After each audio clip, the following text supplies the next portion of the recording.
สบายดีสบายดีเอาทุกคนสบายดีเด้อสบายดีตอนค่ำๆเอานี่ฝากติดตามซ่องสำห้องมาท่องกันเลยทุกคนบ่ได้ลงคลิปหลายเดือนละเดี๋ยวสิให้สจอมเพิ่นเฮ็ดนะซ่องนี้ให้สจอมเพิ่นลงคลิปทุกคนเดี๋ยวคลิปนี้ก็สิเฮ็ดคร่าวๆทุกคนถ่ายพอได้ลงให้ฮู้จักเดี๋ยวบ่ท่องสิแซ่ออกไปใส่ซองหลักเด้อพ่อแม่พี่น้องพอดีมื้อนี้นะนี่อาหารแรง กำลังสิแกงหน่อไม้ทุกคนนี่สะจอมเพิ่งกำลังสิแกงหน่อไม้ยังอยู่บ้านนาย้อนอยู่พ่อแม่พี่น้องนี่บรรยากาศตำใบยะนาง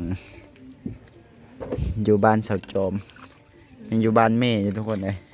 ยังอยู่หลายมือละมาสิพากันแกงหน่อไม้กินข้าวแรงนะนี่หน่อไม้กะต้มเสือกระดูเจ้าเสือคิดแล้วนะโอ้โหเป็นเสร็จทุกคนเลยบรรยากาศจะบ้านนาย้อนประมาณนี้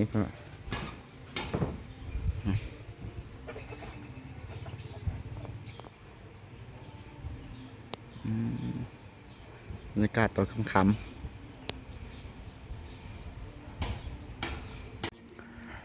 น้องสาวเจ้าไปคุยกับปูแดงบ่ลูกกระแดงครับว่าเราไปหาเห็ดกันหาเห็ดตาบกระจายเห็ดโปะทุกคนเลยจังใต้สิ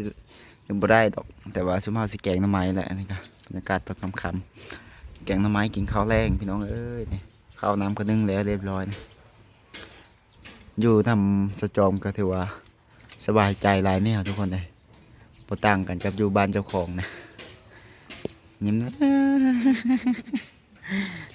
สบายใจไปอยู่บ้านก่อนสบายใจคือเดี๋ยวเจ้าเมื่อเฮิรนคนเจ้าเพื่อนเจ้าของทุกคนเลยบ่ต่างหยังดอกไปมาก็ได้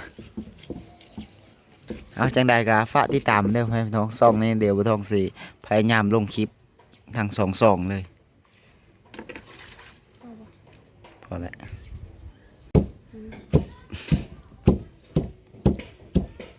บรรยากาศตอนค่ำๆแกงหน่อไม้กินข้าวแรง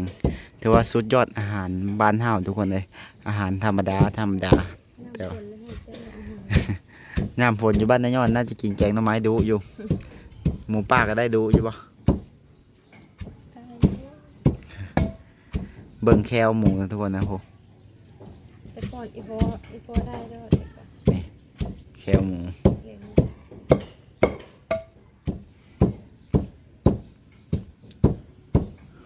้งอื่นแกงนอก แกงยังแกงยอคอนแคนแต่ว่าอาหารบ้านนี่หากินง่ายอยู่ทุกคนขอแต่ดุมันเลยนี่เดี๋ยวบัวทองจะให้เบิ่งนี่ประเภทนั้น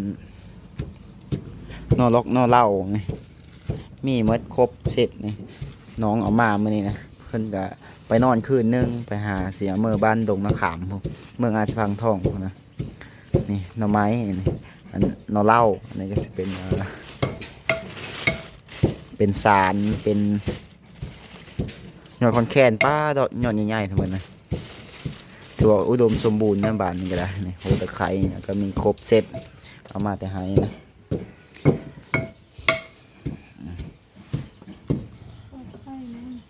ฮะมีเห็นหุงละ